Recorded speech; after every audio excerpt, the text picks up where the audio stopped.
کیا ہے آج کا پروگرام آپ کا؟ حضور یہ کتاب تھی مولوی محمد عبدالرحیم قریشی کی، اس کے بہت سارے سوالوں کا تو جواب ہو چکا ہے، چند ایک کا پہلے موجود ہے جی، اب آخری جو ہے حصہ وہ رہتا ہے۔ جو موجود ہے ان کے حوالے ہیں، یہ کس وقت کا دیا گیا تھا؟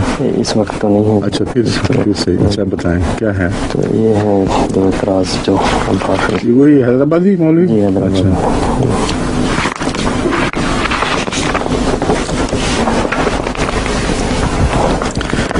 یہ ان صاحب کا ایک اعتراض یہ ہے کہ افیونی تھے نعوذ باللہ من ذالک، اور دوسرا یہ ہے کہ شرابی تھے، اور یہ ان بدبختوں کا حال ہے۔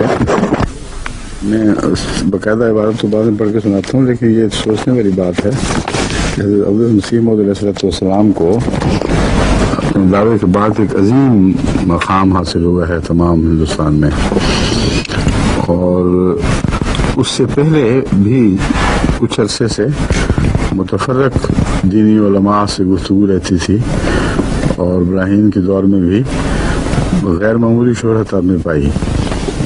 تو کیا وہ سارے پاگل کے بچے تھے کہ ان کو یہ نہیں پتہ لگا کہ افیمی اور شرابی آدمی ہے، اور بڑی بڑی عزتیں کرنے والے اور احترام کرنے والے تمام ہر قسم کے لوگ، اور پھر قادیان کے وہ ہندو اور سکھ ارد گرد کے جو عزت کے ساتھ آ کے ملتے تھے۔ اس لیے اس کے ایسے سوال کے جو چھوٹی چھوٹی گھٹیا باتیں ہیں، اصولاً ان سے صرف نظر کر کے اتنا ہی جواب کافی ہونا چاہیے تھا۔ پاگل ہو گیا تم، سوائے اس کے اور کچھ نہیں کہا جا سکتا۔ اتنا عظیم مصنف، اتنا عظیم خدمت کرنے والا، جس کے ارد گرد ہر وقت ایک جمگھٹا رہتا تھا، اور جس کے گھر میں بھی مہمانوں کا یہ عالم تھا کہ دن رات جس وقت آئیں وہ کمروں میں اندر آ جاتے اور وہی سوتے۔ جلسے کے دنوں میں تو پتہ ہی ہے سب کو، اور یہ سب چیزیں لوگ پڑھ چکے ہیں، جانتے ہیں، کیونکہ وہی سے چیزیں نکالی ہوئی ہیں کہ اس قدر ہجوم ہوتا تھا کہ حضرت مسیح علیہ السلام کے پاس اپنے لیے بھی کوئی کپڑا اوڑھنے کے لیے باقی نہیں رہ بچتا تھا، تو سردی کی وجہ سے اپنی سلیوز میں ہاتھ ڈال کے تو اسی طرح کرسی پر لیٹ جایا کرتے تھے۔ یہ جس وجود کا حال ہو، ہر وقت آنا جانا، 5 وقت کی مسجد میں نمازیں، اس کے متعلق یہ الزام لگاتے ہو کہ ان کو حیا ہی نہیں کہ کر رہے ہیں۔ یہ پس منظر ہے، اس لیے کسی احمدی کو اشارتاً یا کنایتاً بھی یہ وہم ہو نہیں سکتا، جس نے تاریخ دیکھی ہے، جس نے ان لوگوں کو دیکھا ہے، جنہوں نے مسیح علیہ السلام کو دیکھا ہے، کہ ان پر یہ الزام کسی طرح لگ سکتا ہے۔ مگر بعض بدبخت ہیں جن کا نصیب یہ ہے کہ خدا کے انبیاء پر وہ گند بکیں گے، اور ان بد نصیبوں کی تعداد اسلام کے خلاف بھی کم نہیں ہے۔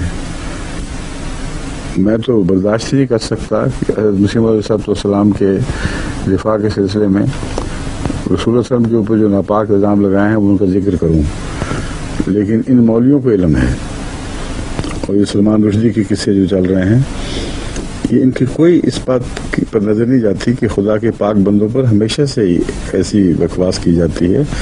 اس کا اصولی جواب قرآن دے چکا ہے، ہم بار بار دہرا چکے ہیں کہ تم سب میں ایک لمبی عمر پہلے گزار چکا ہوں، اور وہ عمر تم نے دیکھی ہے، اس میں تمہیں کوئی کمزوری، کوئی رکھنا نظر نہیں آیا۔ تو اب جب 40 سال کی عمر کو پہنچ گیا یا اس سے بھی زیادہ آگے بڑھ گیا، تو اب زبانیں کھولنے کا تمہیں کیا حق ہے؟ حضرت مسیح علیہ السلام کی پہلی عمر بھی ایک کھلی کتاب تھی، قادیان میں غریبوں کے مجلسوں میں بیٹھنا، روٹی لے کر، اپنے کھانا لے کر باہر جا کے تقسیم کر دینا، اور ہر آئے گئے کا آپ سے اس حد تک تعارف تھا کہ ایک حضرت مرزا صاحب کا ایک بیٹا، مرزا صاحب کے والد کا نہیں، غلام قادر صاحب کا ایک بیٹا ہے نا، کیا نام ہے، مرزا غلام مرتضیٰ صاحب کا ایک بیٹا ہے، وہ کہیں کبھی دکھائی دیتا ہے، اور جب پوچھا جاتا ہے تو پتہ چلتا ہے مسجد کی صفوں میں لپٹا پڑا ہوگا۔ تو وہ یہ سوچنے والی بات ہے، کردار ایک فیمی جو شرابی کا کردار ہے۔ یہ ساری باتیں میں اس لیے مختصراً اشارتاً کہہ رہا ہوں کہ میں بتانا چاہتا ہوں کہ یہ لوگ بد کردار لوگ ہیں، ان میں تقویٰ کوئی نہیں ہے، بے حیائی ہے، وہ احمدی لٹریچر جو اپنی سادگی میں اور سچائی کی پاکیزگی میں بلا کا مقاصد ہر بات کھل کے بیان کر رہا ہے، وہ اپنی طرف سے سمجھ رہے ہیں کہ ہم نے جاسوسی کر کے باتیں نکالی ہیں۔ ہمیشہ کی اپنی اولاد، اپنے بزرگ، جو اپنے خسر اور دوسرے بزرگ، اپنا بیٹا حضرت مسلم موعود کھل کر بتا رہے ہیں کیا کیا باتیں تھیں۔ ایسی باتوں کو کھل کر ساری دنیا میں اپنے مریدوں میں پیش کرنا 100% یقین دلاتا ہے کہ یہ کوئی خرابی، کوئی کمزوری، کوئی گناہ کی کوئی چھپانے والی بات نہیں تھی، یہ کھلی کتاب تھی۔ اسی یہی فرق ہے حضرت رسول اکرم صلی اللہ علیہ وسلم کی احادیث میں اور دیگر انبیاء کے حالات میں کہ صحابہ نے بلا کو مقاصد ہر چیز کو کھول کر رکھ دیا، اور دشمن گدا اس پر اعتراض کرتا رہتا ہے۔ تو جو آقا سے ہونا تھا وہ غلام کے مقدر میں تو لازم تھا، اس لیے یہ جو ہے نعوذ باللہ من ذالک شرابی، افینی، جو مرضی چلاکیاں کر لیں، قلم کے گھوڑے دوڑا لیں، جو حقیقت ہے حضرت مرزا صاحب کی ذات کی، تو ایسی پاک کھلی ہوئی حقیقت ہے کہ اس کو یہ داغ لگ ہی نہیں سکتے۔ اب میں بتاتا ہوں ان کی دلیلیں سنیے، اور تحریر اپنی ہے۔ حضرت مرزا صاحب دعویٰ کر چکے ہیں مسیحیت کا، اور اپنی تحریر سے ثابت کر رہے ہیں کہ میں افیمی ہوں، نعوذ باللہ من ذالک۔ یہ پاگلوں والی بات حد سے زیادہ بیوقوفی ہے۔ تم جو شاطر چالاک، تم تو اپنے بڑے سے بڑے گناہوں پہ 1000 پردے ڈالتے ہو، جب کوئی ایک شخص اپنی کیفیات خود بیان کر رہا ہے اور دعوے دار ہے، یہ بات تو بہرحال قطعی ہے کہ وہ نتیجہ جو تم نکال رہے ہو اس سے نہیں نکل سکتا۔ یہ بھی سوچ نہیں، اتنی بھی عقل نہیں ہے ان لوگوں کو۔ اور نام لکھے ہیں مولانا فلاں، انا للہ و انا الیہ راجعون۔ لکھتے ہیں مرزا غلام احمد قادیانی نے خود لکھا، اب دیکھو وہ دعوے دار مسیحیت مرضیت اپنے ہاتھوں پکڑ گیا، خود لکھا کہ میں کیا ہوں۔ مجھے اس وقت اپنا ایک سرگزشت واقعہ یاد آ گیا، اور وہ یہ کہ مجھے کئی سال سے ذیابیطس کی بیماری ہے۔ ایک دفعہ ایک دوست نے مجھے یہ صلاح دی کہ ذیابیطس کے لیے افیون بہت مفید ہوتی ہے، بس علاج کی غرض سے مذائقہ نہیں کہ افیون شروع کر دی جائے۔ میں نے جواب دیا کہ آپ نے بڑی مہربانی کی کہ ہمدردی فرمائی، لیکن اگر میں ذیابیطس کے لیے افیون کھانے کی عادت کر لوں تو میں ڈرتا ہوں کہ لوگ ٹھٹھا کر کے یہ نہ کہیں کہ پہلا مسیح تو شرابی تھا اور دوسرا افیونی۔ اس میں یہ بات تو قطعی ہے کہ اس تحریر کے بعد کوئی دوسری گواہی بے معنی اور بے حقیقت ہے، لیکن ایک بات اس میں غور طلب ہے کہ فرماتے ہیں کہ ذیابیطس کے لیے افیون کھانے کی عادت کر لوں تو میں ڈرتا ہوں کہ لوگ ٹھٹھا کر کے یہ نہ کہیں۔ یہاں شرعی عذر نہیں دے ہے کوئی، اور ان کے بہت سارے علماء جو ختم نبوت کی پیر فقیر علماء ہیں اور دوسرے بھی یہ افیون کی عادی ثابت شدہ ہیں، اور افیون کھانا مولویوں میں کئیوں میں عادت تھی، چنانچہ کئی جو احمدی ہوئے ان کے لیے ہمیں پتہ ہے مشکل پڑی تھی، انہوں نے بڑی مشکل سے آہستہ کم کی، لیکن وہ بچپن میں اپنے اسکولوں کالجوں میں عادت پڑی ہوئی تھی، کیونکہ مولوی اس کو حرام نہیں سمجھتے۔ تو جہاں حرام نہیں ہے وہاں بھی احتیاط ہے، یہ بات ہے غور طلب۔ عام مسئلہ یہی ہے کہ افیون حرام نہیں ہے، لیکن ایک بد عادت ہے، تو اس پر بھی آپ فرماتے ہیں کہ میں باوجود علاج کے لیے حرام کا بھی استعمال جائز ہو جاتا ہے، مگر میں اس احتیاط سے کہ پہلے مسیح پر بھی ایک الزام لگ گیا تھا، مجھ پر بھی یہ الزام نہ لگ جائے، میں اس سے پرہیز کرتا ہوں۔ کہتے ہیں ایک طرف تو یہ کہا اور دوسری طرف ایک مرکب بنایا اور مریدوں کو باور کرایا کہ افیون کے مرکب کی ترکیب خدا تعالی نے بتائی ہے۔ قادیانیوں کے اخبار نے اس دعویٰ کا تذکرہ کیا ہے، باور کرایا کہ خدا نے بتائی ہے۔ اب وہ جو ترکیب ہے اس کا افیم کے جواز اور غیر جواز سے کوئی تعلق ہی نہیں ہے۔ وہ جو نسخہ بنایا گیا تھا وہ اپنے لیے بنایا ہی نہیں تھا، وہ حضرت خلیفۃ المسیح اول رضی اللہ تعالیٰ عنہ کو تکلیف تھی کوئی، اور بعض دوسرے صحابہ کو تکلیف تھی، اس میں اس کا جزو تھا افیم۔ اور جتنی دوائیں آج کل رائج ہیں حکمت کی اطباء کی، ان میں بہت سی ایسی ادویاں ہیں جن میں افیم ایک جز ہوتا ہے۔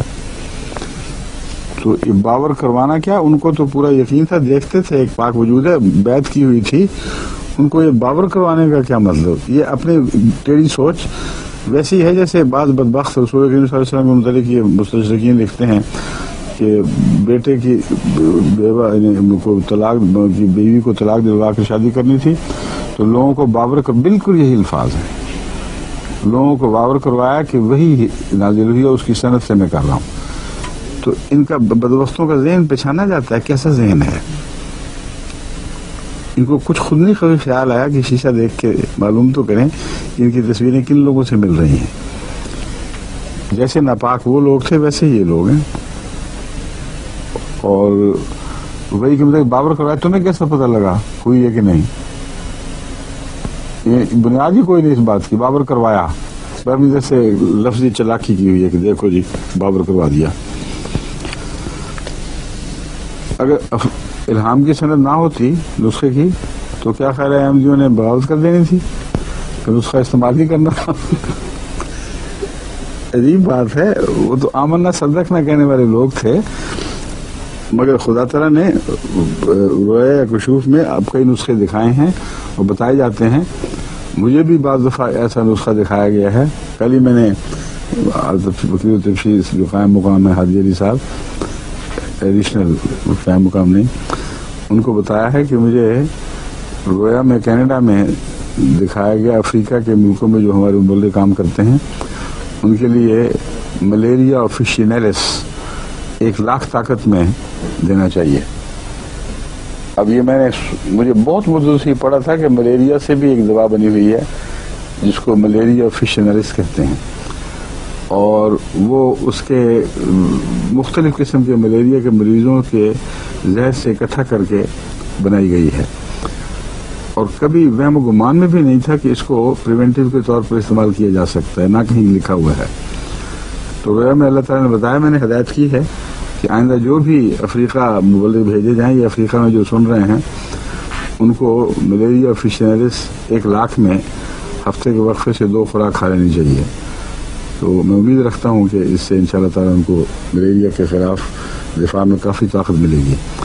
تو میرے جیسا ایک عاجز اور بالکل بے حقیقت بندہ بھی اللہ تعالیٰ سے اس موقع پر بھی ایک پا لیتا ہے علاج، اور بھی کئی موقع پر پہلے بھی مجھے اللہ تعالیٰ نے مختلف بیماریوں میں علاج سجھا دیے، اور بعض ایسے القاء کی طرح پر ہوئے جس کا کوئی اس کا جواز دکھائی نہیں دیتا، اور بعض دعا کے نتیجے میں معلوم ہوئے. تو حضرت اقدس مسیح موعود علیہ السلام کو اللہ تعالیٰ اپنا نسخہ سکھائے تو یہ باور کروانے کی کیا بحث ہوگی؟ اس میں آپ نے حقیقت حال بیان کی ہے کہ ہم خود بھی وقتاً فوقتاً امراض کے دوران استعمال کرتے رہے. یہ درست ہے کہ کبھی کبھی آپ نے بعض امراض میں اس دوا کو استعمال کیا ہے، اس میں کوئی شک نہیں، اور یہ بات معروف ہے جماعت میں، سب کو پتہ ہے. لیکن افیون کا عادی ہونا اور دوا میں جس میں افیون پڑی ہو اس کو استعمال کر لینا، ان مولوی صاحب کے دماغ میں اتنا فرق نہیں نظر آتا. اور اس دوا میں اور بھی بہت سے جز ہوتے ہیں، اور دوا کا حال یہ ہے کہ خود ان کے مولوی لکھتے ہیں کہ اگر دوا کی خاطر یا کسی حرام چیز میں بھی کسی دوسری چیز کی ملونی کر دی جائے تو وہ حرام نہیں رہتی، بلکہ بعض صورتوں میں کہتے ہیں غلبہ بھی ہو جائے تو حرام نہیں رہتی. میں اس کا ذکر بھی کروں گا بعد میں. تو یہ ہے ان کا حال. یہ اپنی طرف سے ثابت کر دیا کہ ایک طرف کہا کہ میں استعمال نہیں کرتا، دوسری طرف اس کو استعمال کرنا شروع کر دیا. فرق یہ ہے کہ ذیابیطس کے علاج کے طور پر مستقل افیم کھانی پڑتی ہے. حضرت مسیح صلی اللہ علیہ وسلم نے فرمایا کہ یہ جو ہے عادت کی مشابہ چیز ہے اور میں اس سے پرہیز کروں گا. دوسرے جو نسخہ الہامی تھا اس کو جب دوسرے اپنے مریضوں پر اور دوسروں پر بھی، بعض غیر بھی، بعض سکھ بھی آ کر علاج کے لیے آ کے دوا کرایا کرتے تھے، ان پہ استعمال کیا، اس کا فائدہ دیکھا، تو اس کو استعمال کرنا کس تقویٰ کے خلاف ہے؟ کوئی بتائیں کس سنت کے خلاف ہے؟ انبیاء ہوں یا غیر انبیاء ہوں، قرآن کریم نے خوراک کے معاملے میں جو ہدایتیں دی ہیں ان میں جو حرام ہے ان کو حرام سمجھتے، اگر متقی ہیں، جو غیر انبیاء متقی ہوں تو وہ بھی اور انبیاء بھی، اور حلال کو حلال کرتے. اور اللہ تعالیٰ نے اس کو بڑا گناہ قرار دیا ہے کہ جو خدا نے حرام نہیں کیا اس کو تم حرام قرار دے دو، اور جو حلال کیا ہے اس کو حرام، اور جو حرام کیا اس کو حلال کر دو. دونوں صورتیں بڑا گناہ ہے، قرآن کریم نے کھل کے بیان فرمایا ہے. تو ان کی شوخیوں سے کیا ہوتا ہے؟ اگر جان بچانے کے لیے سور کھانا بھی جائز ہے، اگر دوا کے استعمال کے لیے جزوی طور پر بعض حرام چیزوں کی ملاوٹ آپ لوگوں کے فتوے کے مطابق حرام نہیں رہتی، تو پھر تمسخر کرنے کا کیا موقع ہے؟ اور یہ کہنا لازماً جھوٹ ہے کہ افیمی تھے. افیمی کے رنگ ڈھنگ اور ہوتے ہیں، افیمی کی حالتیں، اور وہ تو ساری ساری رات جاگتے. افیمی سے تو آنکھ نہیں کھلتی، ہر وقت اونگتا ہی رہتا ہے بیچارہ. اور آپ ساری عمر میں جتنا سوتے ہیں اس سے زیادہ آپ نے جاگ کے گزاری ہے، اور آپ لوگوں کی اکثر عمریں حلوے کھا کے سونے میں گزرتی ہے. وہ مجھے میرا جی کا وہ شعر یاد آ گیا. میرا جی کے تھے نا وہ جنت میں جھانکا جب. میرا جی کہتے ہیں کہ میں نے جنت میں جھانک کے دیکھا کہ ہو کیا رہا ہے وہاں. اور ان کو بڑا ایک مزاحیہ ایک نظم چھپی ہوئی ہے. وہ کہتے ہیں حلوے کے ایک ڈھیر کے اوپر چورن کے ایک پیڑ کے نیچے ملا بیٹھا اونگ رہا تھا. جو نظارہ دیکھا ہے تو جس طرح حلوہ کھانے والا اونگتا ہی رہتا ہے، افیم کھانے والا تو اس سے بھی زیادہ اونگتا ہے. تو افیمی کو تو چوکاتے رہتے ہیں لوگ. حضرت مسیح موعود علیہ السلام بیدار مغز، راتوں کو جگانے والے، اور حیرت انگیز ہے کہ کس حد تک معمولی آرام آپ کو میسر آتا تھا. ان کو افیمی کہہ دینا سوائے کہ تم اپنا منہ گندا کرتے ہو، اس سے زیادہ کوئی حقیقت نہیں ہے. چاند پر تھوکو جتنا مرضی، مگر یہ گندا تھوک چاند پہ نہیں پہنچے گا، تمہارے اپنے منہ پہ پڑے گا.